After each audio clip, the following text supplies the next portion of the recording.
بسم اللہ الرحمن الرحیم۔ السلام علیکم ورحمۃ اللہ وبرکاتہ۔ میں ہوں ڈاکٹر محمد اختر۔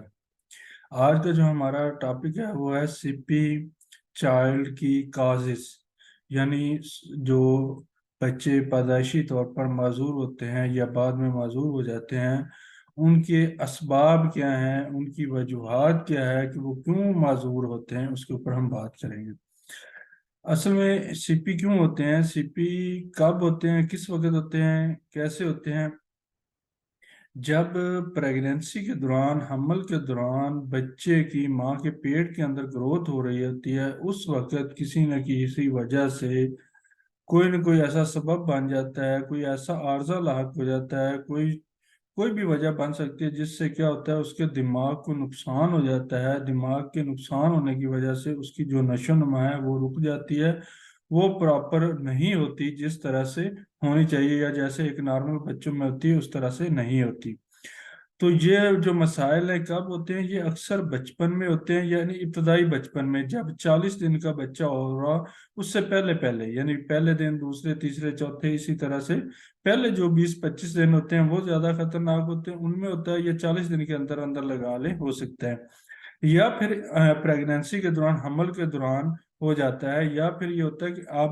آخری جو دن ہوتے ہیں 20-25-40 دن، 30 دن پریگنینسی کے، ان میں ہو جاتا ہے، یا پھر یہ ہوتا ہے کہ جب ڈلیور ہو رہا ہوتا ہے بچہ اس وقت سے کچھ مسائل ہو جاتے ہیں، وجوہات کسی نہ کسی وجوہات سے اس کے دماغ کی جو نشو و نما ہے وہ رک جاتی ہے، وہ اس انداز سے نہیں ہوتی جس انداز سے ہونی چاہیے۔ تو یہ دماغ کے جو ہیں مختلف حصے ہیں، پارٹس ہیں، جو ہماری باڈی کی موومنٹ کو، اس کے کام کو، اس کے حرکت کو کنٹرول کرتے ہیں۔ تو اگر دماغ کا کوئی بھی ایک حصہ ڈیمیج ہوتا ہے، جو حصہ ڈیمیج ہوتا ہے وہ باڈی کے کون سے حصے کو کنٹرول کر رہا تھا، جس حصے کو کنٹرول کر رہا تھا وہ باڈی کا حصہ بھی معذور ہو جاتا ہے، ڈیمیج ہو جاتا ہے، اس طرح سے کام نہیں کرتا جس طرح سے اس کو کام کرنا چاہیے، اور اس کے جو کام کرنے کی صلاحیت کیوں ختم ہوئی، جو اس کے اندر معذوری آئی باڈی کے اندر، اعضاء کے اندر، وہ کیوں آئی؟ وہ اس دماغ کے اندر فالٹ ہونے کی وجہ سے آئی ہے، دماغ کی پراپر گروتھ نہ ہونے کی وجہ سے آئی ہے، دماغ کے ڈیمیج ہونے کی وجہ سے آئی ہے، دماغ کے اندر جو عارضہ لاحق ہوا، بیماری ہوئی ہے جس کی وجہ سے اس کی گروتھ یا نشو و نما رکی ہے، اس کی وجہ سے آئی ہے۔ تو ہمیں علاج کی، اس دماغ کے علاج کی ضرورت ہے، اس چیز کی ضرورت ہے کہ یہ بہتر ہوگا تو باڈی کے جو پارٹس ہیں جو ڈیمیج ہوئے ہیں یا معذور ہوئے ہیں وہ بہتر ہوں گے۔ تو اس کی سب سے بڑی وجہ کیا ہوتا ہے؟ جینز ڈس آرڈر۔ جینز ڈس آرڈر کیا ہوتا ہے کہ جب جو چیزیں ہمیں وراثت میں ملتی ہیں، جیسے جائیداد، پراپرٹی، زمینیں وغیرہ ملتی ہیں نا، دادا دادی کی وراثت سے، نانا نانی کی وراثت سے، یا والدین کی وراثت سے، ایسے ہی کچھ بیماریاں جو لا علاج ہوتی ہیں دادا دادی میں، نانا نانی میں، وہ ہمیں وراثت میں مل جاتی ہیں، جینیاتی طور پر وہ کنورٹ ہو جاتی ہیں، آگے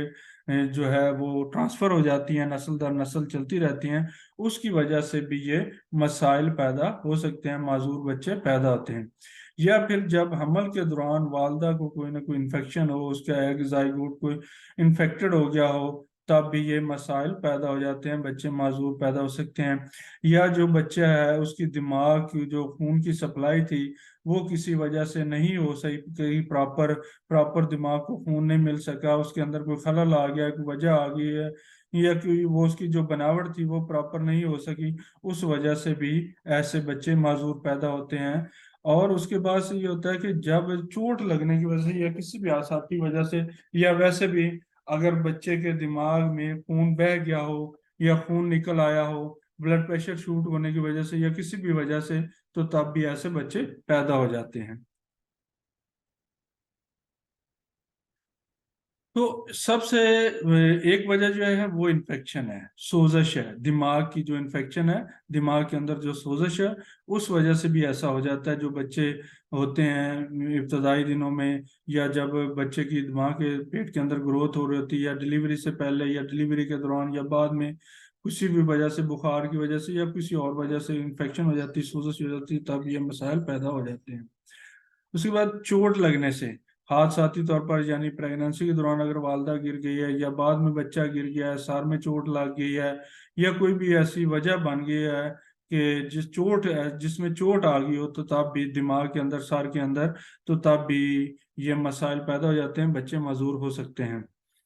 اس کے بعد دماغ کو پوری آکسیجن نہ مل رہی ہو کسی بھی وجہ سے، یا ڈلیوری کے دوران اس کا دم گھٹ گیا ہو، یا اس کو آکسیجن نہ مل رہی ہو،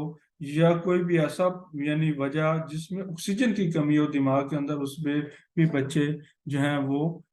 معذور پیدا ہو سکتے ہیں آکسیجن کی کمی کی وجہ سے۔ اور بھی اس کے کئی خطرات لاحق ہو سکتے ہیں ایسے بچے پیدا ہونے کے، ان کے اوپر بھی ہم بات کرتے ہیں۔ یعنی جب زچگی یعنی حمل کے دوران ماں کو کوئی انفیکشن ہو گیا ہو، کوئی بخار ہو گیا ہو، کوئی سوزش پیدا ہو گئی ہو، کوئی بھی ایسے معاملات ہو گئے ہوں جس کی وجہ سے اس کے بچے کے دماغ کے اندر انفیکشن ہو گئی ہو اور وہ بھی متاثر ہو گیا ہو۔ اس کے بعد وائرس ہے، وائرس کی وجہ سے بھی، یعنی کہ جو فلو والے، نزلے زکام والے وائرس ہوتے ہیں، وہ بھی بعض دفعہ بچے کے دماغ تک سرایت کر جاتے ہیں، اس میں انفیکشن کر دیتے ہیں، اس وجہ سے بھی معذور بچے پیدا ہو جاتے ہیں۔ یعنی جن کو ڈسٹ الرجی یا اس طرح سے ہم کہتے ہیں الرجی، لیکن اکثر میں وہ وائرس کی وجہ سے یا وائرل انفیکشن کی وجہ سے بار بار نزلہ زکام ہو رہا ہو، تو اس وجہ سے اس کے جو اثرات ہیں وہ بچے پر پڑ سکتے ہیں۔ جو ویکسین لگواتے ہیں بعد میں بچوں کو، جو ان کی ویکسین آج کل بنی ہوئی ہیں، خسرہ کی یا دوسری ویکسینیں ہیں، پولیو کی یا اور ویکسین، بعض دفعہ وہ بھی اپنا ریئیکشن کر جاتی ہیں، وہ سوٹ نہیں کرتی، موافق نہیں آتی، ان کے بعد اثرات پڑ جاتے ہیں، یا اس وجہ سے بھی بچے معذور ہو سکتے ہیں، معذور ہوتے ہیں، اکثر ان کے اندر یہ مسائل پیدا ہو جاتے ہیں۔ یا جو عامل ہے وہ کسی وجہ سے ڈسٹرب ہو گئی، بلیڈنگ ہوتی رہی مسلسل اس سے، اس کی وجہ سے بھی یہ مسائل پیدا ہو جاتے ہیں۔ یا ماں کے اندر یا والد کے سپرم کے اندر کوئی آچھک جنسی بیماری ہو، سوزاک بگٹی یا سوزاک وغیرہ، آچھک وغیرہ، تو اس سے بھی یہ مسائل پیدا ہو جاتے ہیں۔ زیادہ تر جو وجہ بنتی ہے، سبب بنتا ہے، وہ یہ آچھک ہے، سوزاک ہے، یہ چیزیں بھی بہت زیادہ افیکٹ کرتی ہیں بچوں کے دماغ پر، اس کی گروتھ پر۔ جو لوگ غیر فطری سیکس کرتے ہیں، میل ہو یا فیمیل ہو، بہت زیادہ لوگوں کے ساتھ وہ سیکس کرتے ہیں، ان کے بچوں میں اکثر یہ مسائل پیدا ہوتے ہیں، اور ان کے جو ایگ ہے یا اس کا جو سپرم ہے وہ افیکٹڈ ہو جاتے ہیں ان بیماریوں کی وجہ سے، اور اس کے جو اثرات ہوتے ہیں وہ دماغ پر پڑتے ہیں، جس کی وجہ سے دماغ کی گروتھ نہیں ہوتی، پھر بچے معذور پیدا ہوتے ہیں۔ اس کے بعد جس جگہ پہ رہ رہے ہیں وہ مٹی یا کوئی ایسے جانوروں کے ساتھ ہے، جانور انفیکٹڈ ہیں، ان کے ساتھ رہنا، کھانا پینا، وہ اس وجہ سے بھی یہ مسائل پیدا ہو جاتے ہیں ان کی انفیکشن کی وجہ سے۔ تو مسائل یہ ہے کہ جب دماغ کا جتنا حصہ ڈیمیج ہوگا، باڈی کا بھی اتنا حصہ ڈیمیج ہوگا، باڈی کے اندر بھی معذوری ہوگی جتنی دماغ کے اندر پرابلم ہوگی، کیونکہ دماغ کا وہ یہ بٹن ہے، جو بٹن جو کام نہیں کر رہے، اس لیے باڈی بھی کام نہیں کر رہی۔ پھر اس کے اندر اس کی برانچز ہیں، شاخیں ہیں کہ کس کس طرح کی یہ ہوتے ہیں، اس کی قسمیں کتنی ہیں، ٹائپس ہے۔ ایک میں یہ ہوتا ہے کہ پٹھوں کا کڑاؤ ہوتا ہے، بہت زیادہ کھچاؤ ہوتا ہے، گردن پیچھے کھنچ جاتی ہے، اور اس طرح سے مطلب معذوری ہو سکتی ہے۔ جو بہت زیادہ جسم کا اکڑا ہونا، ٹانگ کا یا دونوں ٹانگوں کا یا دونوں بازوؤں کا یا سر کا یا گردن کا، یعنی کوئی بھی باڈی اکڑی ہوئی ہوگی، اسے اسپاسٹک سیریبرل پالسی کہتے ہیں۔ یہ تقریباً 80% لوگوں میں پائی جاتی ہے۔ اس میں پٹھوں میں اضافہ ہو جاتا ہے، اس وجہ سے پٹھے اکڑ جاتے ہیں ان کے سروں کے اندر، تو اس وجہ سے بچے کی جو موومنٹ ہے وہ متاثر ہو جاتی ہے۔ دوسرے ڈسکنیٹک سیریبرل پالسی، ڈسکنیٹک سیریبرل پالسی میں یہ اتنا زیادہ نہیں ہوتا، لیکن یہ معمولی جو کام ہوتے ہیں، جو بڑے باریک بینی والے کام ہوتے ہیں، وہ پراپر طریقے سے نہیں کر سکتے، اور یہ عام طور پر آخری دنوں میں ہوتا ہے، اور اس میں زیادہ تر غیر ارادی حرکت پائی جاتی ہے۔ یہ عمل کے آخری دنوں میں جو 28 دن ہوتے ہیں یا 30 دن ہوتے ہیں، ان میں زیادہ یہ مسائل پیدا ہو جاتے ہیں، بعض دفعہ اینڈ پہ جا کے یا وقت سے پہلے ڈلیوری ہو جانے سے۔ جیسے آج کل آپریشن کا بہت زیادہ ٹرینڈ چلا ہوا ہے، لوگ ویٹ بھی نہیں کرتے کیونکہ مشینی دور آ گیا ہے، مشینوں پہ زیادہ ہمارا ٹرسٹ ہو گیا ہے، اللہ کو ہم نے بھول گئے ہیں، اللہ کو چھوڑ دیا ہے،